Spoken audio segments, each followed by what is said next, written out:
So namaste and welcome.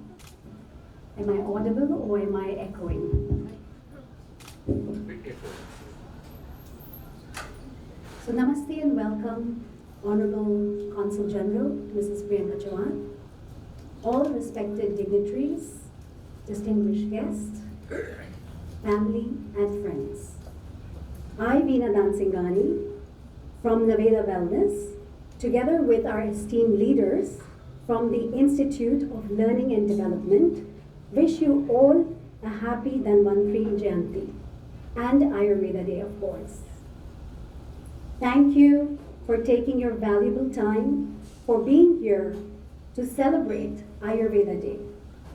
Indeed, a very significant and meaningful day to celebrate and create awareness about India's ancient science and wisdom of Ayurveda, which we will learn more about throughout this evening's program from our chief scientists, Ayurveda doctor, and Ayurveda experts.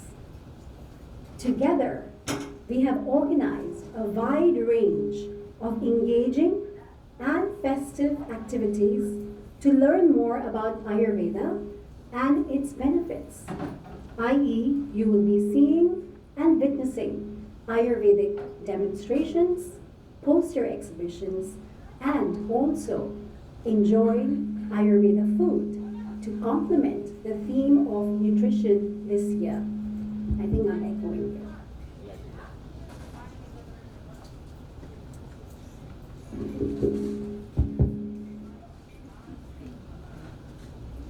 So, of course, this event is not possible without the entire team, sponsors, and all the people that have supported us.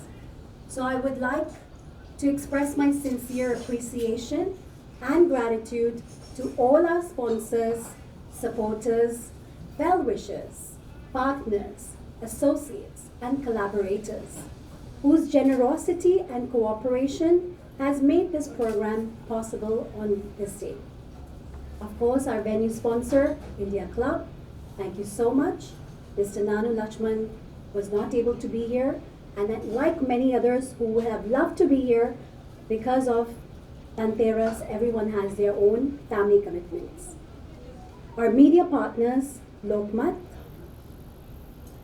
a lot of our other well-wishers and sponsors, our photographer sponsors, Big Ben Photography, decorators who lovely, made this place really festive today, F&B who organized the Ayurvedic food, our knowledge partners, our Ayurveda experts, people who are live streaming here, all our volunteers, everybody has come together to make this day special today.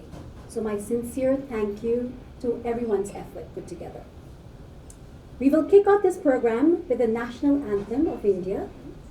May I request Honorable Consul General Mrs. Priyanka Chauhan and Dr. Sanjay Nagakar, who is the Chief Scientist of this event, to come on stage for the national anthem of India. And may I request everyone to stand to sing the national anthem together.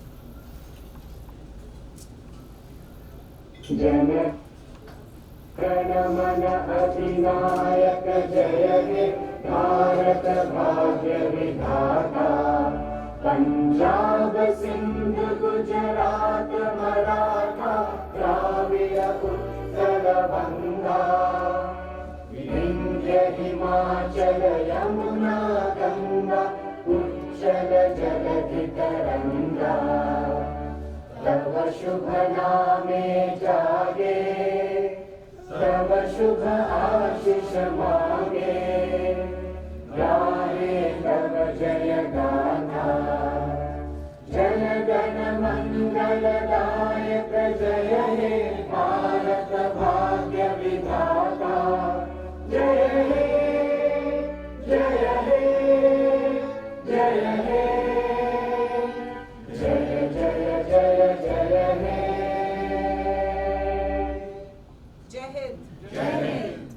Thank you for this. Now we will continue with the auspicious light lamping ceremony, so please continue to be here.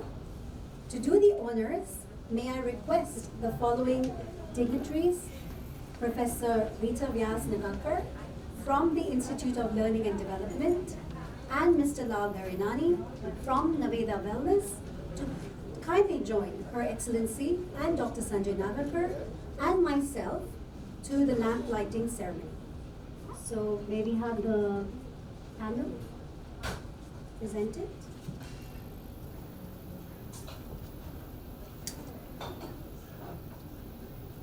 So may I request Honorable General, Consul General to take the lead?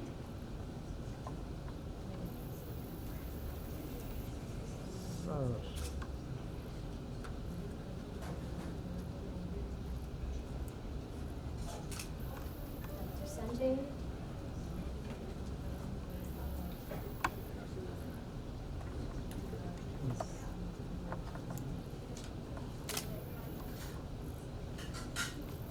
Dr. Mita.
Thank you. And can you take the photo?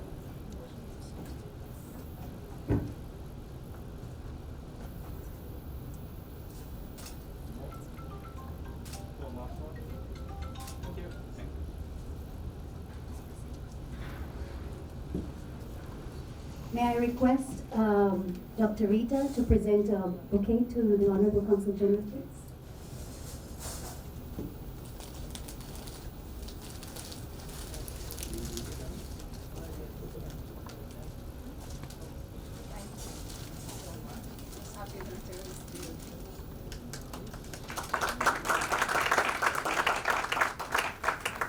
Thank you so much. And now we are going to proceed today with the Dhanvantari Puja, which will be conducted by our priest and Ayurveda expert, Mr. Vinod Sharma.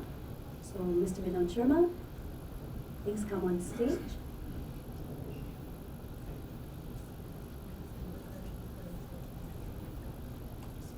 Yes. So, thank you so much for kicking off this with an auspicious. So now maybe request, should we do the puja, should we have it up here or we can stand? Okay.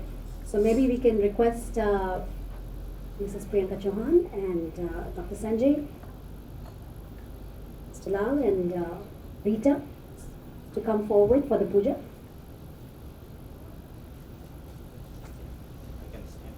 Can stand, yeah.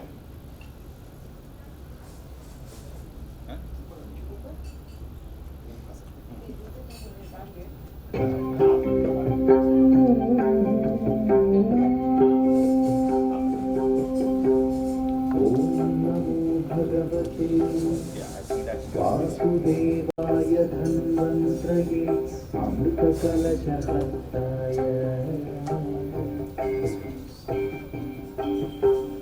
सर्वामय विनाशनाय त्रैलोक्यनाथाय Shri महाविष्णवे नमः।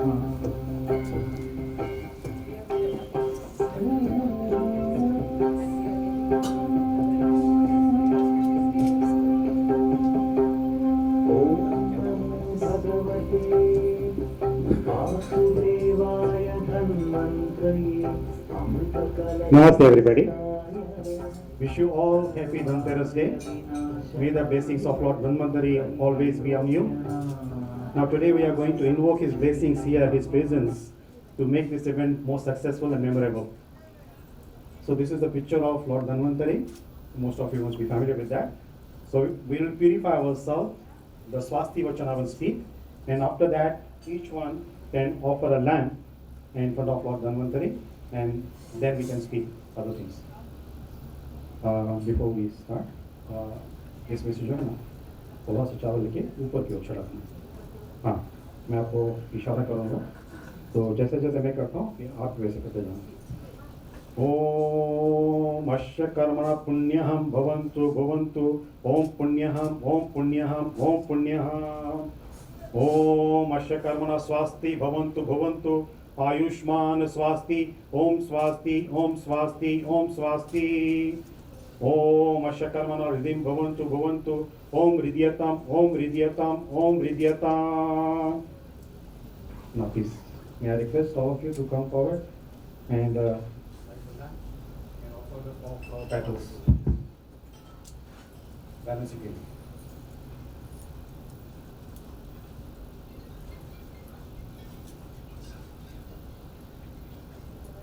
Please. ओम वासुदेवाय विद्महे वैद्यराजाय धीमहि तन्नो धन्वन्तरि प्रचोदयात्। ओम वासुदेवाय विद्महे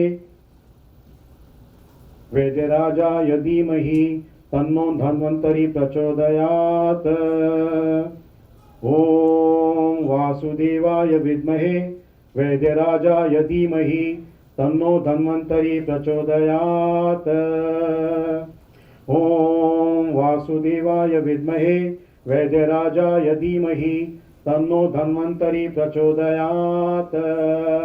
ओम वासुदेवाय विद्महे वैद्यराजाय धीमहि तन्नो धन्वन्तरि प्रचोदयात्।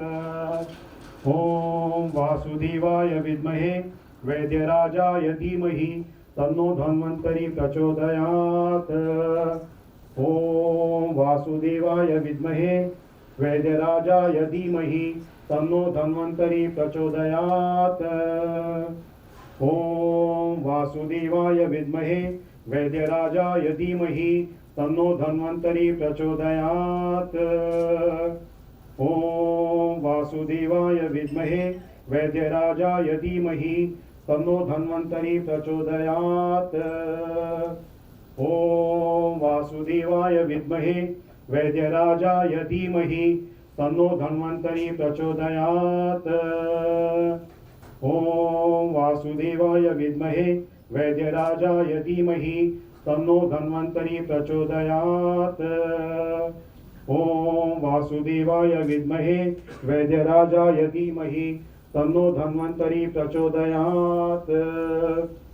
ओम वासुदेवाय विद्महे वैद्यराजाय धीमहि तन्नो धन्वन्तरि प्रचोदयात्। ओम वासुदेवाय विद्महे वैद्यराजाय धीमहि तन्नो धन्वन्तरि प्रचोदयात्। ओम वासुदेवाय विद्महे वैद्यराजाय धीमहि तन्नो धन्वन्तरि प्रचोदयात्। Thank you very much. Thank you. Thank you.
Thank you so much. That was so spiritual.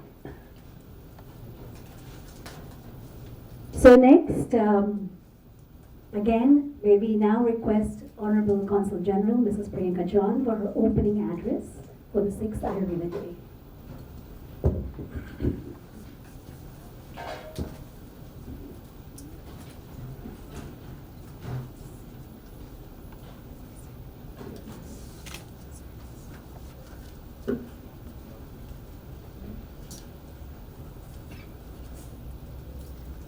A very good evening to everyone. Today is a very special event celebrating the 6th Ayurveda Day, which is observed every year since 2016 on the auspicious occasion of Dhanvantari Jayanti. On behalf of the Government of India, Ministry of Ayush and the Consulate General of India in Hong Kong, I would like to congratulate all the organizers and partners who have made today's event possible, especially Sanjay Nagarkar ji and Veena Dansinghani ji, who have worked hard to ensure that today's proceedings are both memorable and meaningful. I understand that we are also sharing our proceedings online with several educational institutions in India and with a worldwide audience. My thanks to everyone who's joined us today, both in person and virtually.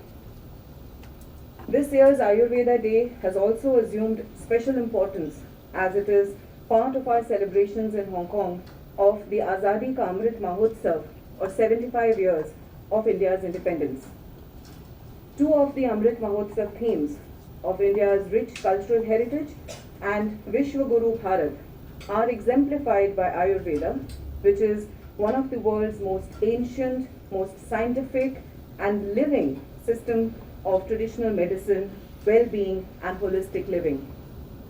In the past few years, there has been exponentially increasing interest in Ayurveda across the world, and millions of people have invested their efforts in understanding Ayurveda's concepts and have incorporated its timeless wisdom in their daily routines and lifestyles.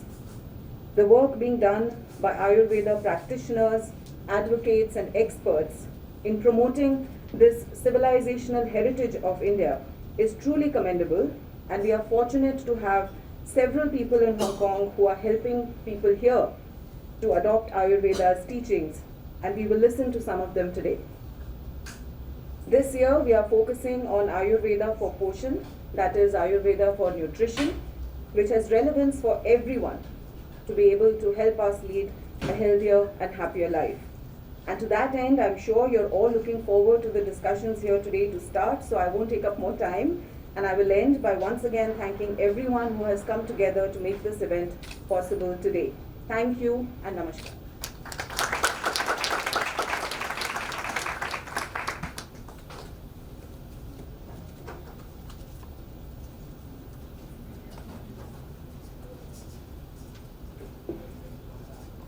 Thank you so much, Mrs. Priyanka Chauhan, for that opening address. Now, to continue the program, we would like to learn from our Ayurveda experts about the traditional Ayurveda practices and, of course, from the scientific team about the scientific development and globalization of Ayurveda.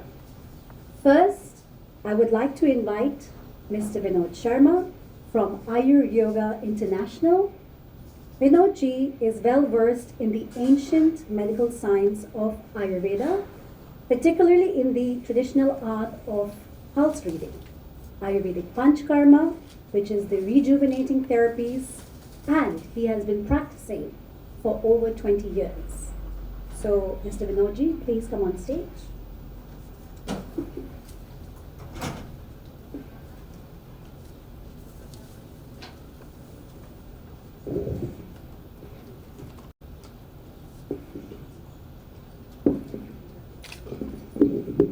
Namaste everybody. Thank you for taking your time to come here to attend this event, memorable event. With your presence, it will become more memorable. And most of you must have heard about Ayurveda. You may have some concept, some understanding about Ayurveda. It is said as very ancient science, very traditional ancient science. But very rightly, our Honorable CG Priyanka ji said that it is timeless. So many times people they think that since it's ancient, how can it be applicable? Practically, I can apply in my day-to-day life. But if you see that, actually the need for applying Ayurvedic principles and following Ayurvedic guidelines in our modern present life is much more than it was before. Because before, people used to live life in a very natural way. Now we are getting disconnected from Mother Nature. And because we are getting disconnected, more and more, I think this connection is okay. Just a reminder. Okay. So, because we are getting disconnected, we are getting problems. And now, modern medical science has made so much of advancement, no doubt about it, and it has its own significance, importance in today's our modern life.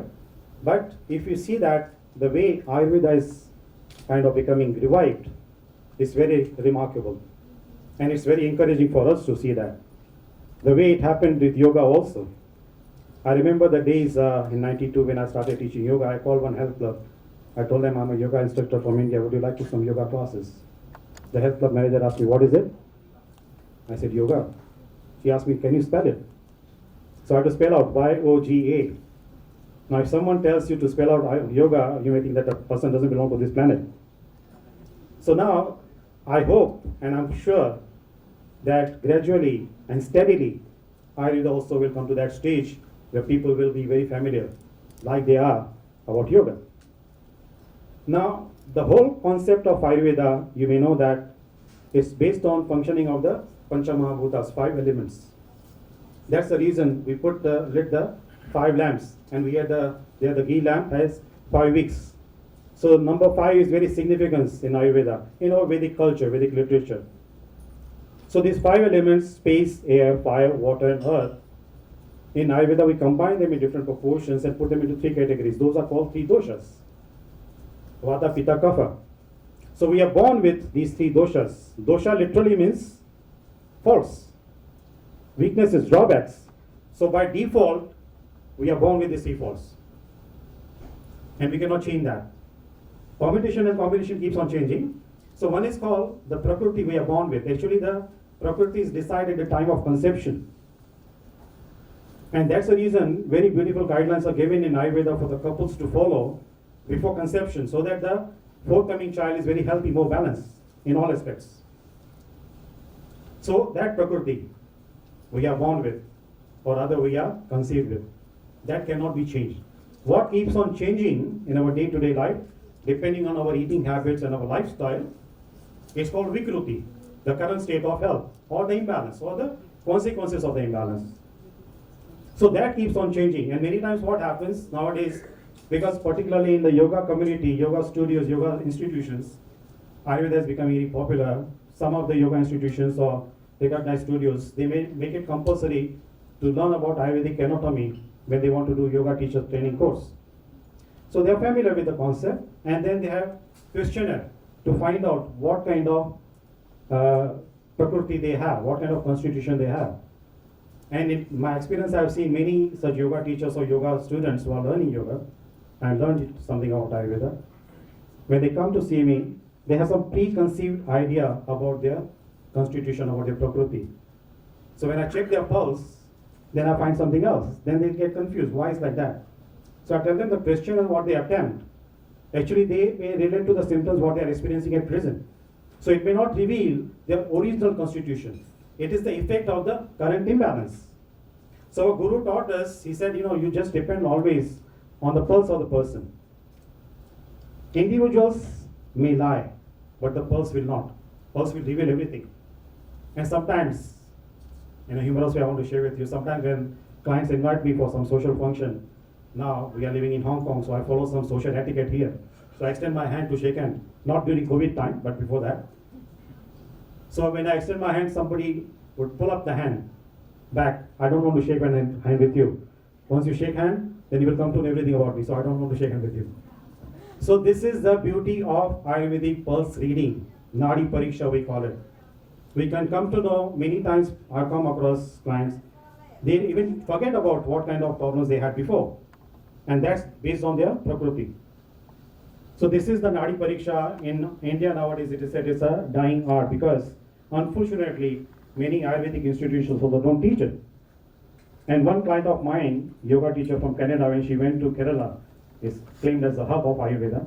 She went to one Ayurvedic center. There she said a young Ayurvedic doctor just gave her the questionnaire. When she asked him, don't you take pulse? Don't you check pulse in Ayurveda?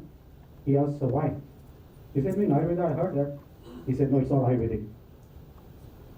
So my request to the Ayurvedic practitioners here is that, please revive this our ancient science, very genuine, very in-depth science, and let people take advantage of that.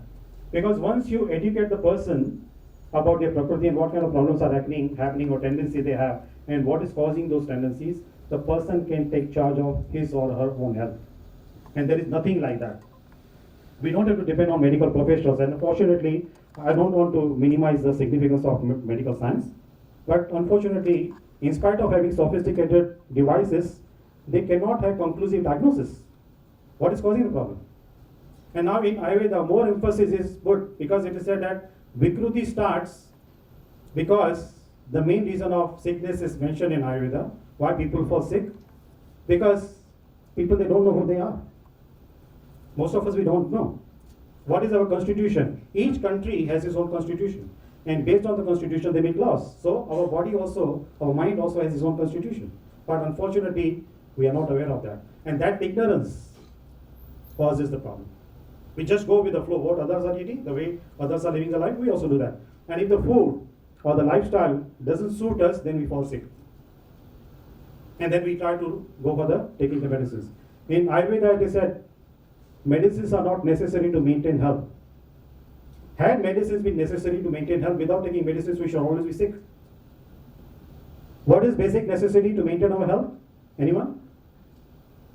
What is the basic necessity to maintain our health? Sorry? Mind. How our mind functions?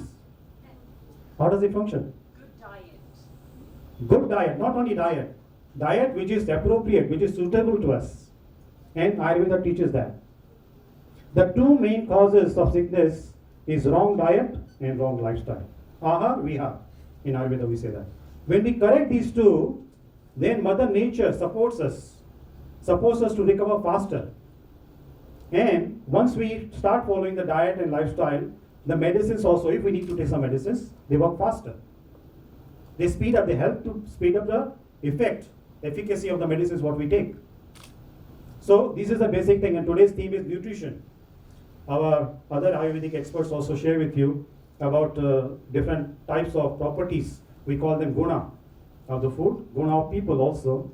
And in Ayurveda, we talk about the 6 states and how these states affect these doshas, 3 doshas. Vata, Pitta, Kapha. One of our experts, Vishnu Kumar, he will share with you. And I stop my speech here because I'm getting a bit scared. My wife is sitting in front of me. So, thank you very much. Thank you, my good wife, to allow me to speak this now also. Thank you. Thank you very much. And enjoy your evening. Thank you.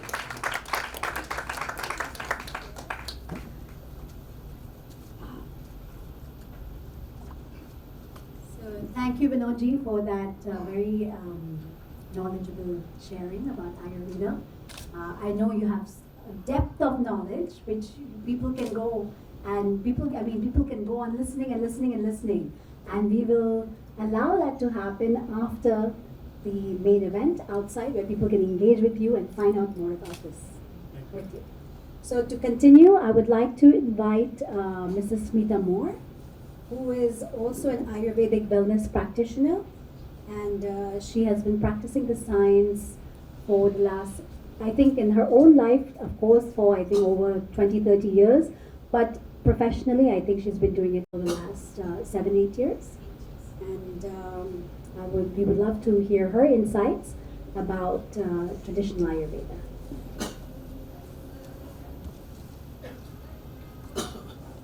Namaste. I'm going to talk about Ayurveda, and is also associated with the 3 gunas. as Vinodji spoke about the doshas, we have the Vata, Pitta, Kapha, but we have the 3 gunas and how it affects our psychological well-being. That is the mind. The mind is also very important. Our mental makeup is deeply affected by what we eat. Since consciousness is based on the physical body, but what we eat affects our thoughts and the mind. And that is how it affects our well-being. Our connection with food we eat is not superficial. All of us have a deep emotional connection with food, even if we don't acknowledge it. Emotional eating, our mind will say, मुझे ये उठाना है, हम बोलेंगे हाँ लेंगे. Sometimes हमारे emotions इतने down हो जाते हैं कि we keep on eating sweets. We don't understand it. Why are we eating it? So there are the 3 gunas. What are the 3 gunas? According to Ayurveda, that's tamas, rajas and sattva gun. Now what is tamas? Tamas means restfulness. The quality means to sleep and rest. And when we sleep and rest, we rejuvenate ourselves. The wear and tear happens every night. So it's very important to sleep also.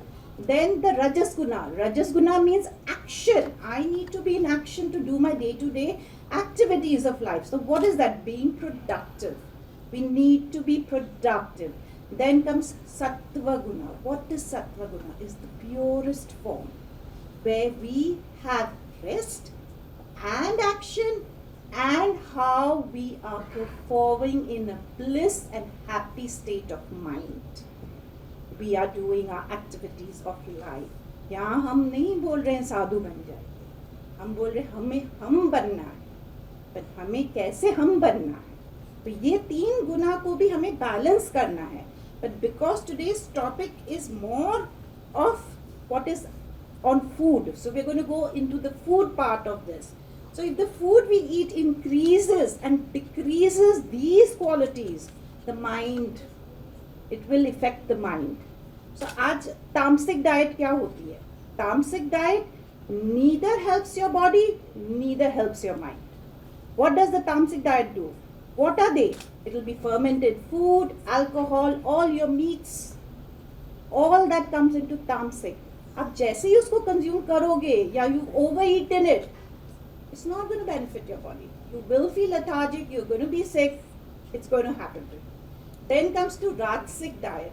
अब Rajasic diet क्या होता है? Again, sweet, sour, salty, chili, very spicy food we are eating. What is it going to do? You're going to overeat it. Once you overeat this food, आपको inflammation होना ही होना है शरीर में.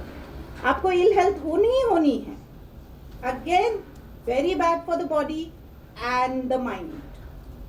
Then comes again to your sattvic diet. What is a sattvic diet? It's the purest diet where our fruits, vegetables, all these types of fresh, anything fresh, milk है, honey है, आप linguines लेते हैं, seeds लेते हैं, nuts लेते हैं, आपका body is, your mind is calmer, plus a fitter body, physical, healthier body, and you will be in bliss always. आप सत्व mode में चलोगे यहाँ पे. So that is what these 3 gunas are. Again, how we prepare our food, how the gunas convert changes when we prepare our food. आज आप fresh vegetarian खाना खाएंगे, आपका सत्व मन होगा. अब वही चीज आप चिली, अनियन, गार्लिक डाल दिए उसमें, वो राजसिक हो जाएगा. और जैसे ही आप मीट डाल दिए, वो तामसिक हो गया. तो आपके शरीर में क्या हुआ? तामसिक. Again, Ayurveda says, as you know, there are proverbs everywhere where people say, you are what you eat. Ayurveda says, you are what you digest. Our digestion is the most important. How we consume the food, how it is putting the proper nutrient according to Vata, Pitta, Kapha.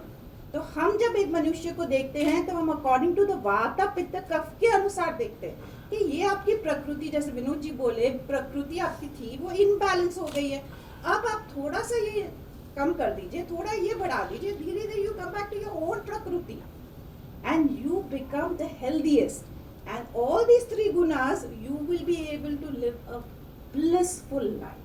So Ayurveda, that is why it is a science for 5,000-year-old science, for a period of a long life. आज वो पहले भी चलता था, आज भी चलता है और आगे भी चलेगा. This science is like that. I am practicing for a long time here, and it's not easy to explain people, but it is an amazing science. Thank you.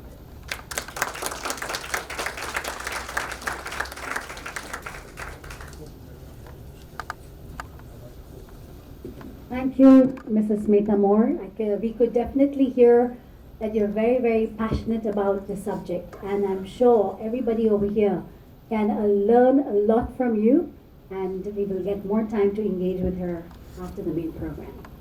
So now I would like to invite Master Vishnu Kumar from Anahata Yoga Center, who is an Ayurveda Marma therapy specialist, and he has been practicing the teachings of ancient science of yoga and Ayurveda science since 20 years. So, yes, please invite us. First of all, namaste to everyone. Good evening to everybody. Namaste to all dignitaries here, and then also namaste to our Consulate General of India, Consulate. Well, when you discuss about Ayurveda here in Hong Kong, oh, okay. So when we discuss about Ayurveda in Hong Kong, actually it's not yet, it is not yet created awareness among the people still. See, when we started, actually I'm a yoga teacher, so I belong to a company called Anahata Yoga back in Central, where we are promoting Ayurveda as a part of our course called Yoga Therapy. So here, what we are doing is that we are doing yoga along with the Ayurvedic principles, and we are suggesting the diet. So which diet can be useful for you, and what are the postures you should do, coordinating with this diet. So this is what we are doing here. So when you discuss about yoga has also a lot of relationship with Ayurveda also. For example, when you do postures more faster like vinyasa or power yoga, you are moving the postures very fast. When you move the postures very fast, a lot of air is touching your body. That creates more air in you. That creates more vata dosha in you actually. Similarly, when you do a lot of strengthening postures will stimulate your nerves. That will increase your body heat. So that creates more pitta in your body. Similarly, when you do stretching relaxes your nervous system. So that's how you relax your nervous system and relax your whole body. This is called kapha. This is a kapha aspect.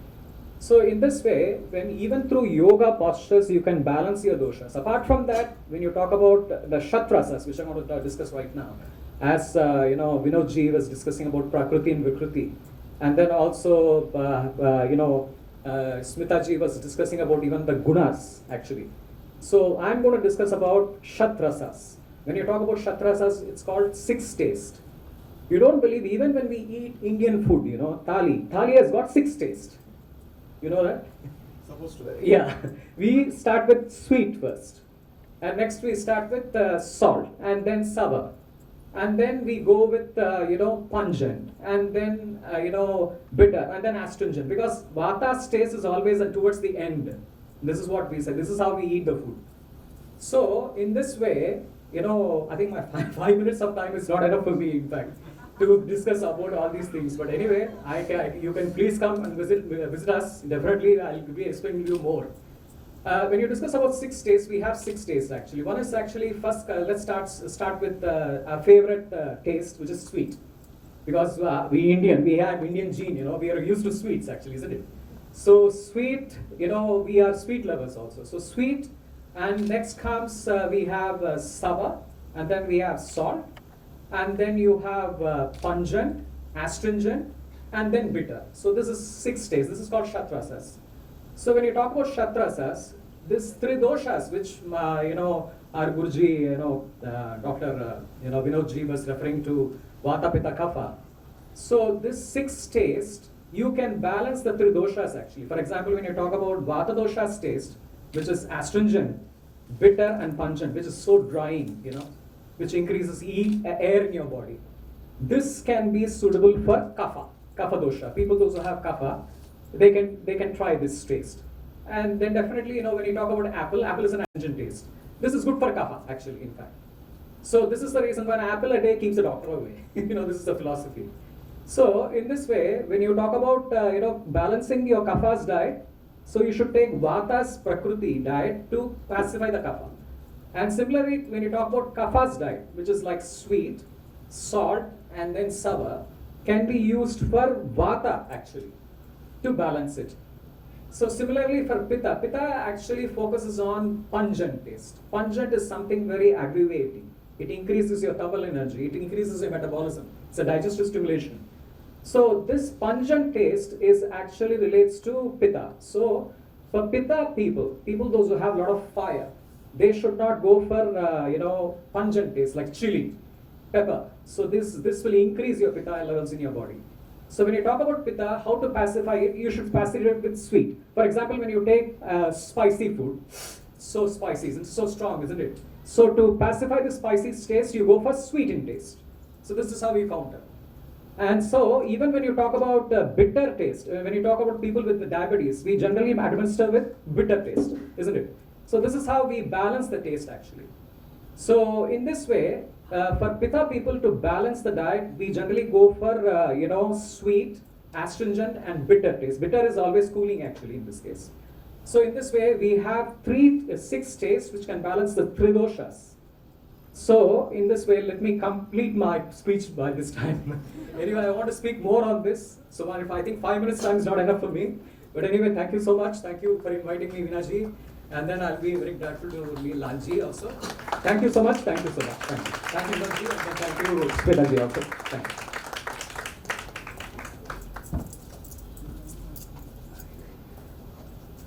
So we are all witnessing all of the Ayurveda experts to be really, really passionate about their subject, and there's so much to share. And yes, it's true, 5 minutes is nothing. So I'm sure all of you will get time to engage with them later.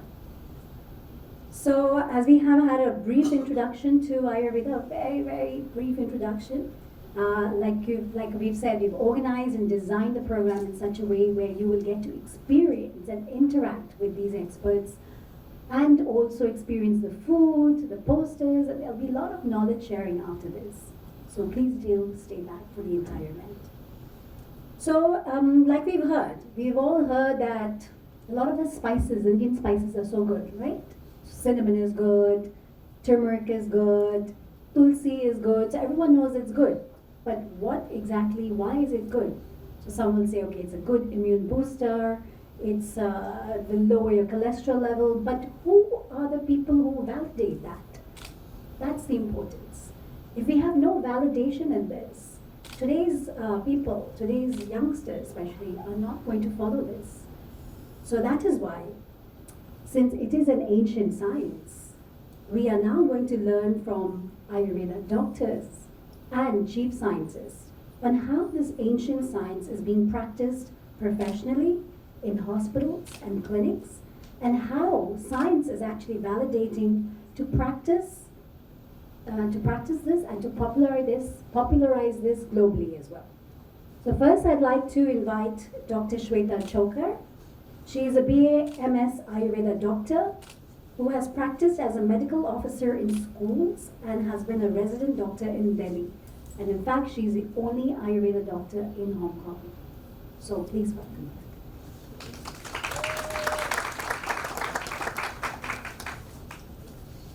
Namaskar, and I'm so happy to everybody, all the organizers, and Priyanka ji for coming all the way, all my guests and other guests also.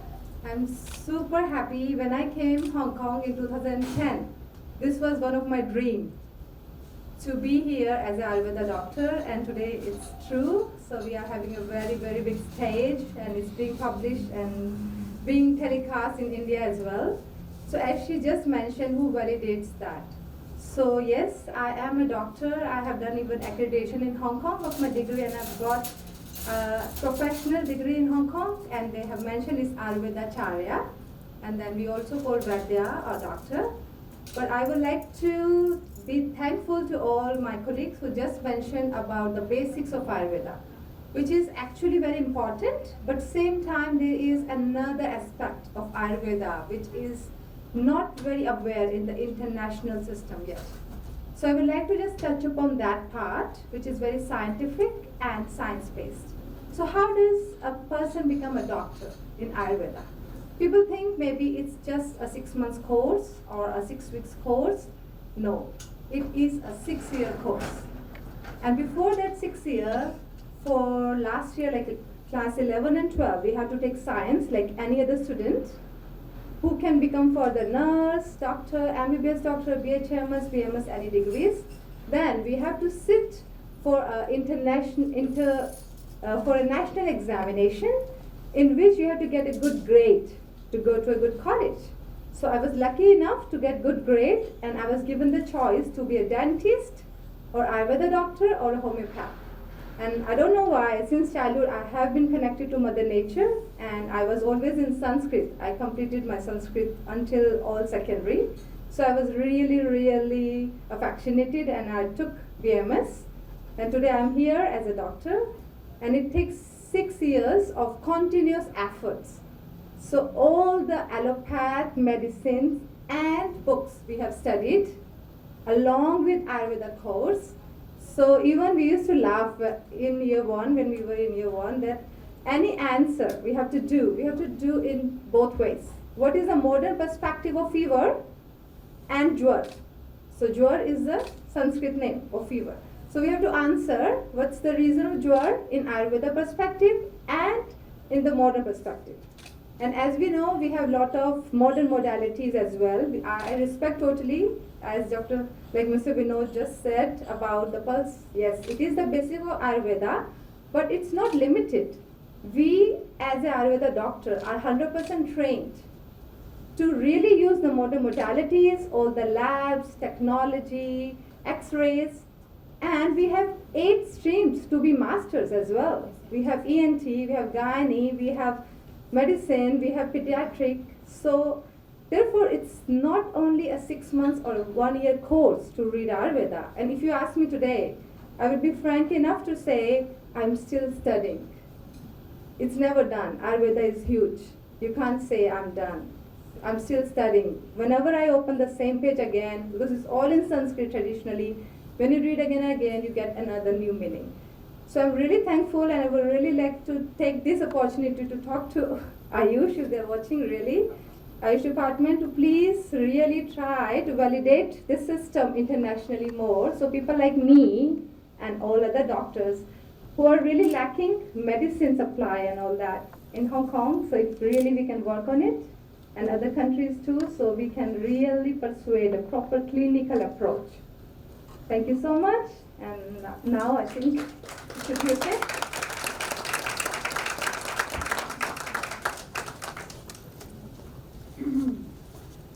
Thank you, Shweta ji, for giving us that insight that Ayurveda is a deep science and it really needs to be studied professionally to be qualified to actually give any sort of prescriptions to anybody or any sort of treatments to anybody. So now I would like to invite Dr. Sanjay Nagakar. He is a world-renowned microbiologist, biotechnologist, and a scientist. He's a PhD from the University of Hong Kong. He has published more than 100 scientific papers, research article reports, and conference abstracts. He has invented over 83 technologies in preventive healthcare, environmental science, ecology, and nutraceutical functional foods. He will take us deeper into the subject of how science can globalize this. Thank you so much.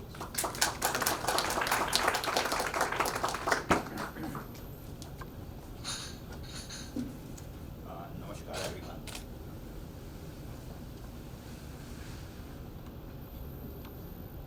Her Excellency Priyanka Chauhanji, dignitaries. I'm so happy today that all of you are here. I can see, and thank you very much for coming here on a very special day we celebrate in India of Dhanteras. I can see so many familiar faces over here, and it's nice to see like a very big joint family over here. Now, we as a scientist, we are not a villain. I just wanted to say people, right? Because we always say like when people are very strong in certain things, we are the first target. Okay, And we call ourselves like we are endangered species. Okay, why? Because our subject is very difficult and very demanding, and it's a very long working hour. Like sometime when we do experiment, we have to like run in the lab and sleep in the lab like that. It's not easy. So today we have like some wonderful people over here, the research scholar from Chinese University and Hong Kong University I have invited. And just to share like the Ayurveda scientific perspective, I will start with Hong Kong, and very quickly I will give a takeaway message, the takeaway message here.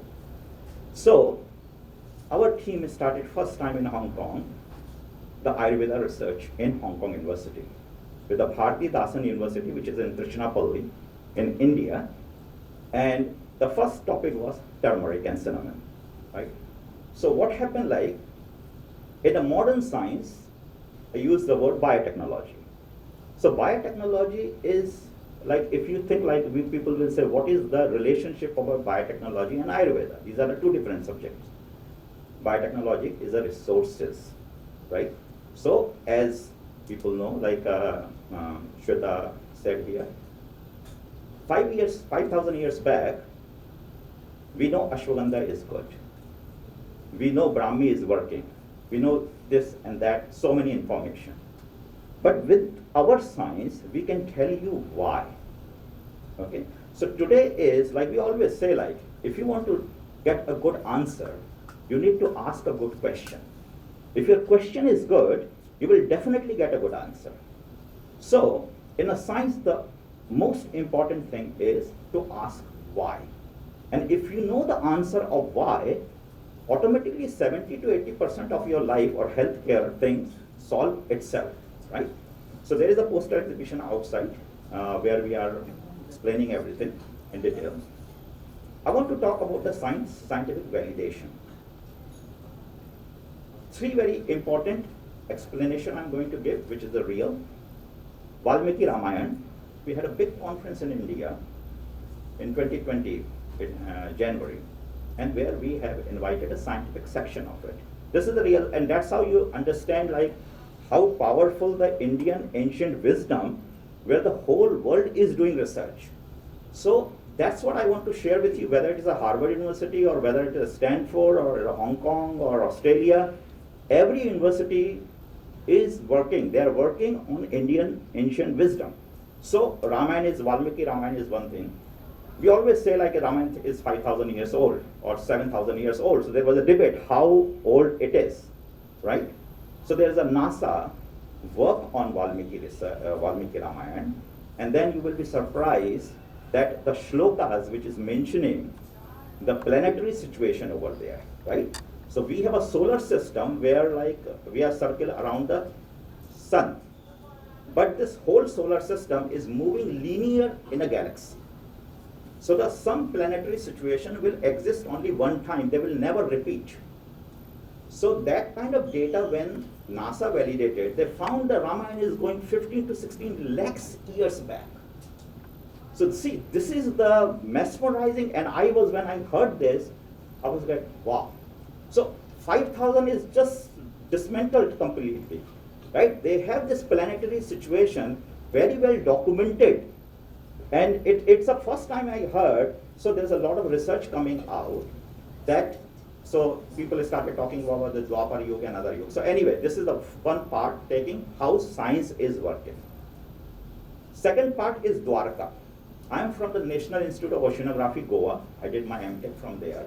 The Department of Archaeology has worked on like restoration of Dwarka city, which is underwater.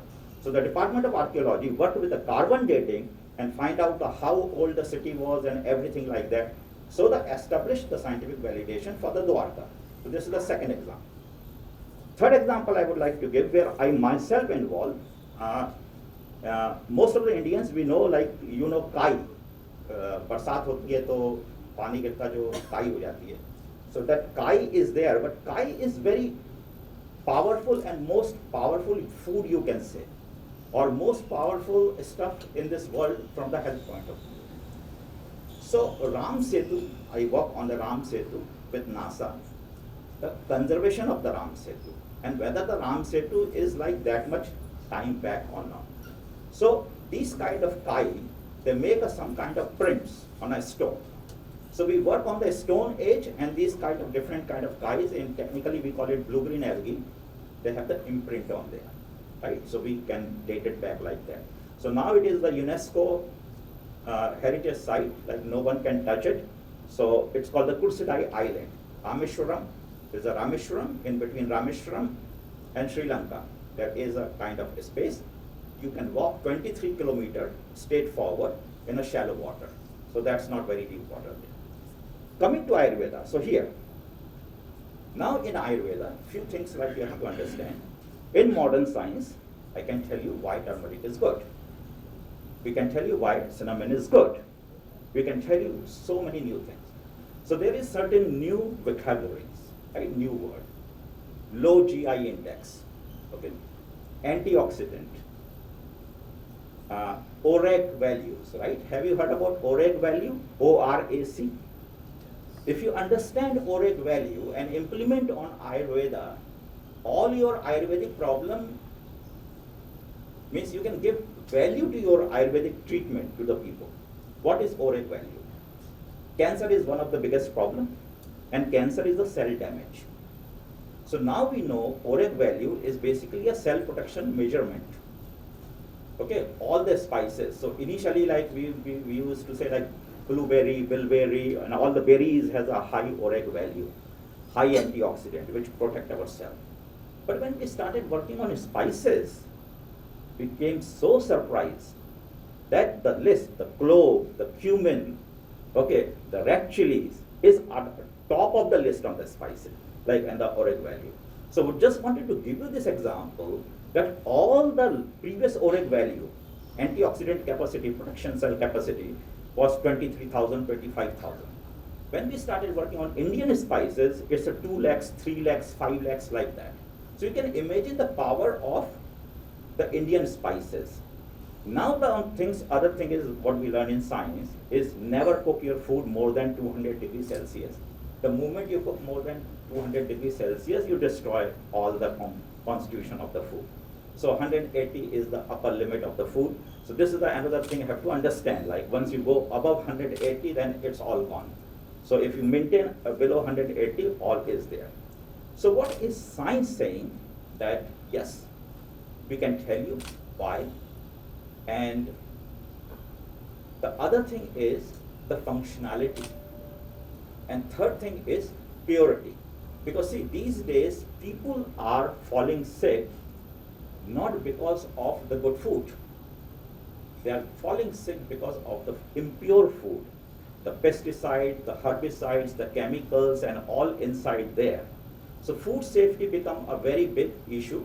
So the another thing which we introduced this cell, we call it HACCP or ISO 22000.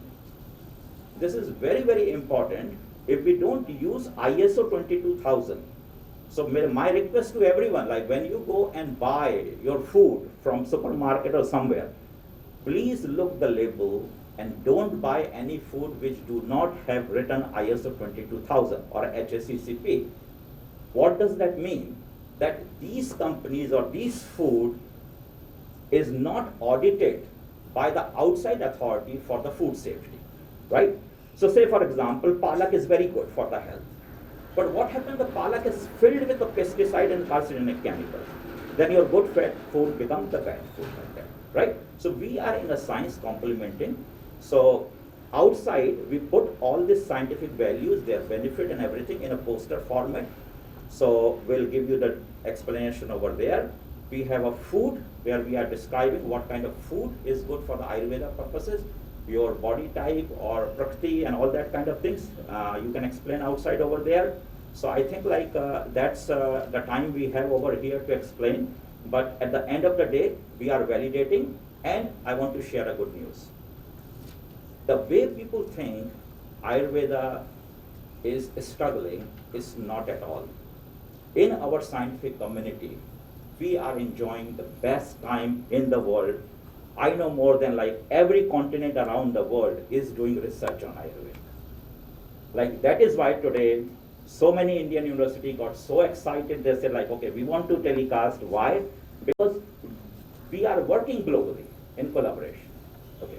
And one more thing is there, that why validation is coming, because once we have a research data, we cannot do research unless we have a funding.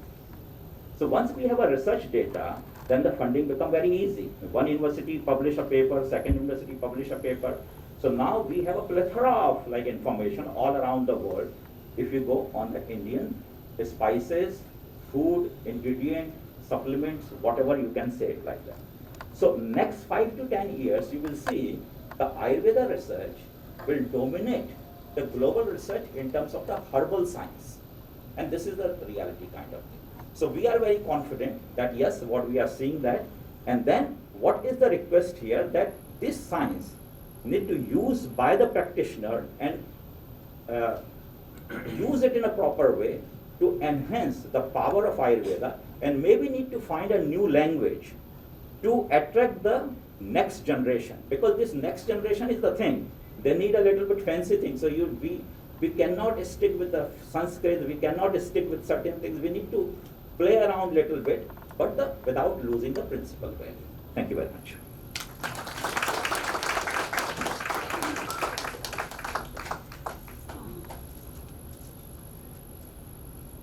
So that was indeed insightful.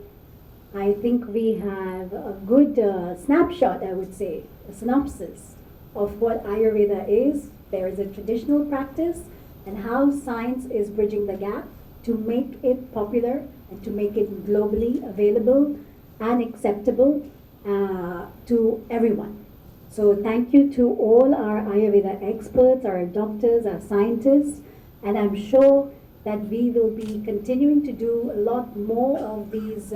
This is just an opening, so there's going to be a lot more work that we're going to put forward, put the efforts to make sure that people are aware and to educate people. And I'm sure all the necessary courses will come into place for people to, educate themselves in a proper manner, in a formal manner, where we will see not only one Ayurveda doctor, but we will see many more, and it will become a normal clinical practice like we have traditional Chinese medicine. So I'm sure that is coming soon, if not in 1 or 2 years, but at least in the next 5 to 10 years. So that's excellent news, and I'm so happy to see so many people over here present, supporting this event, and are interested in the subject of Ayurveda, despite the fact it is Dhanteras and everyone has their own family commitments today. But to see so many people here, not only the Indians, but also the Chinese, that is really positive. So thank you so much, Dr. Sanjay, and thank you, Dr. Shweta, for that insights on the scientific perspective. And this program, not this entire program comes to an end, but the program over here comes to an end. So before I end this, I would definitely like to, are we doing a pledge? Dr. Sanjay? And actually, self. Maybe you'd like to share what you'd like to. Okay. When we were doing this Ayurveda Day preparation, we had a lot of ideas, and usually like in many of the conferences, what we do the pledge. Like when we do the pledge, like you take certain kind of you take away like a small commitment to do. So I think like the Vinodji is the right person to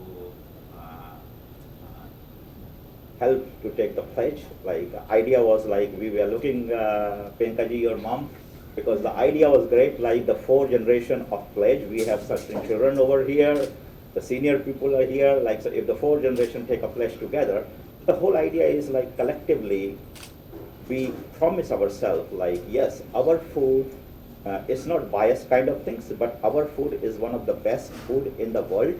It has everything. So we just wanted to make sure that we respect our tradition, we respect our culture, food habit, and yes, mindfulness. So that is the actually we don't know like how to take a pledge. So you put me in a Veena has a pledge here. Like so, okay, she can take.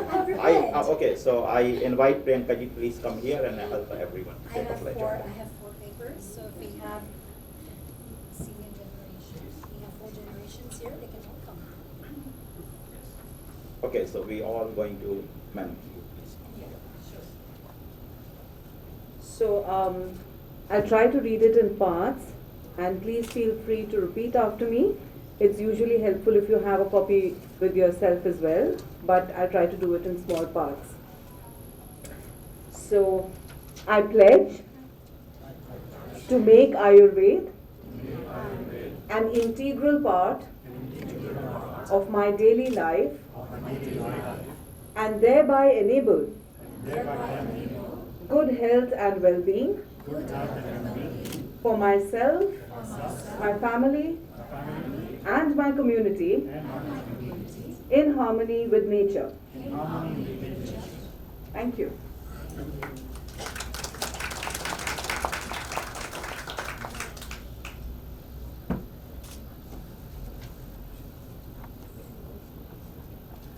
Okay. Yes, so Vinod Sharmaji would like to share something about the Dhanteras.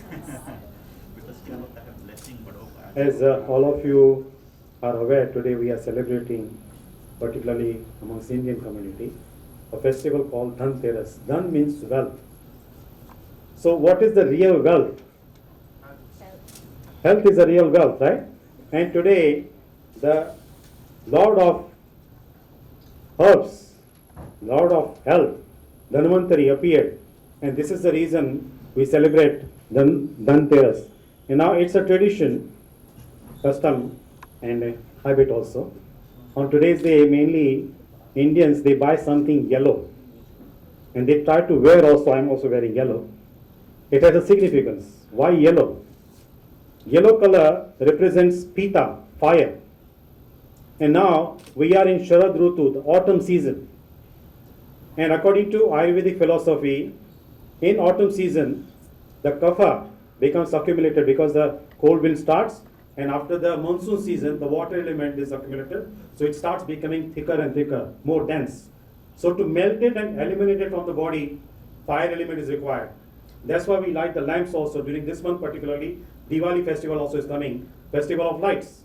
So this is the significance of introducing the fire element in our day-to-day life.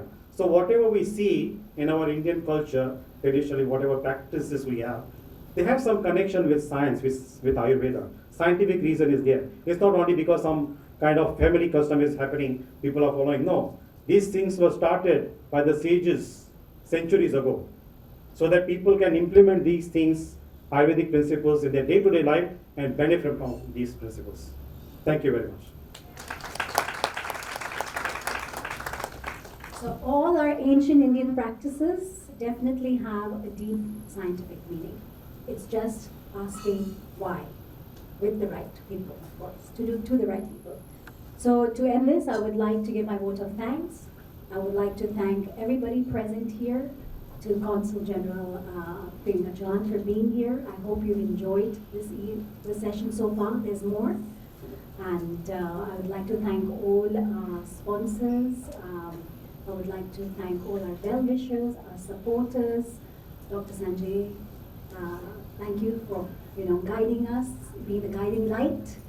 And Professor Rita, Nikhil, Mr. Lal, thank you so much. And to all who've made this, put day and night efforts to make this beautiful event happen. Again, once again, to all our, of course, media sponsors, to all the universities who are actually even watching this screening live. And if I missed anyone, please forgive me. But thank you so much. Thank you for each and everyone for being here. Please continue. This program has not ended, and we will have our Ayurveda food display. Not only display, but you get to taste it, you get to enjoy it, and then we have, of course, the Ayurveda posters out there. We have our experts over there who are going to be there for you to share with you the knowledge, ask them any questions, and continue to enjoy this. So happy Dhanteras and happy Ayurveda Day. Dr. Sanjay, would you like to say something?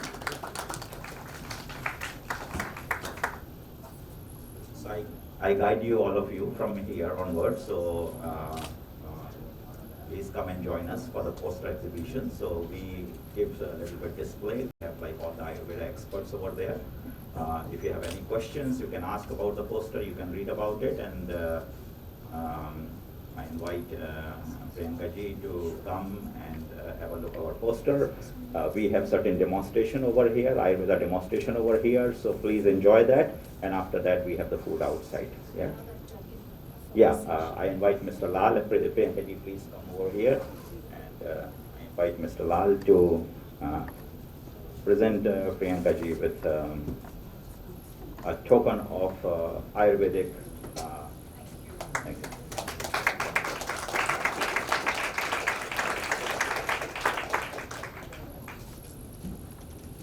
So please join us like for the poster exhibition. I ask Priyanka ji to please follow us like for the poster exhibition.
very self-contained, it's just sharing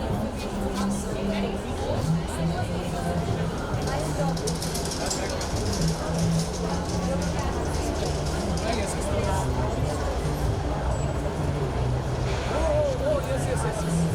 Oh, yeah, yeah, yeah. Even Master Ji has sent a new one.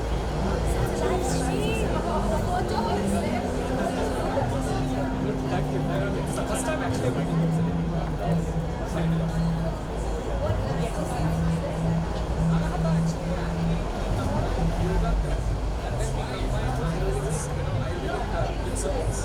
So, and then along with that,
That's probably. Like, I'm gonna leave you guys here, man.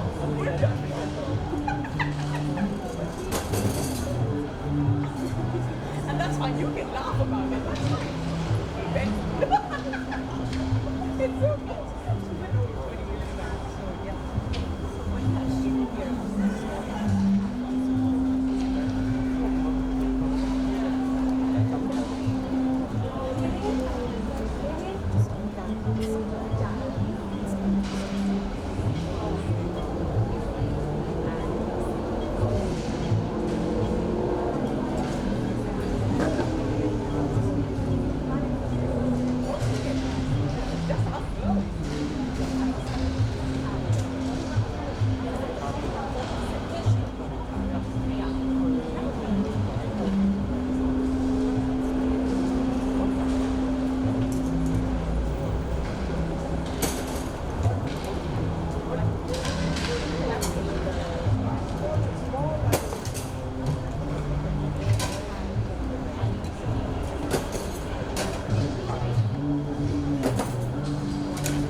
are talking now, we've switched gears to spiritual.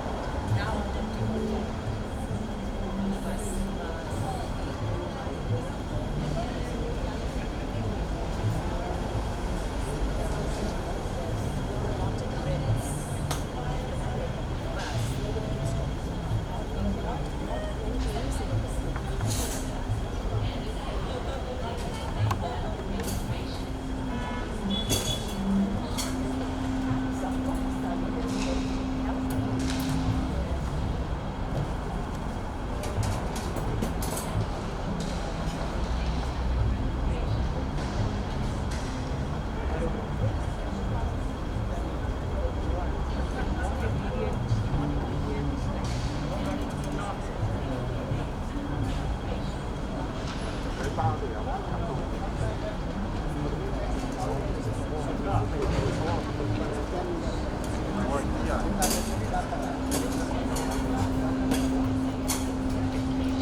Let's show my experience.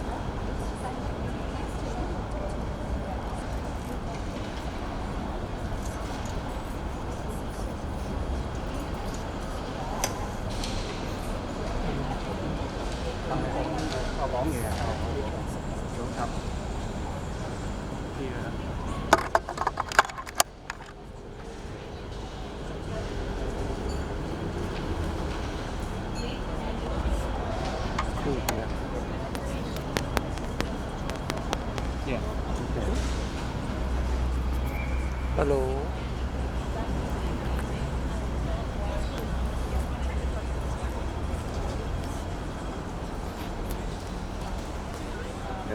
I will come here.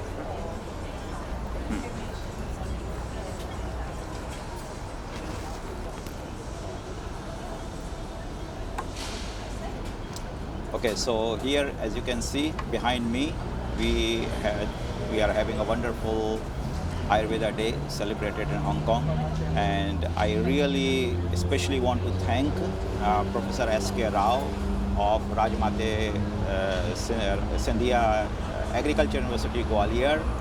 Rao sir, thank you very much.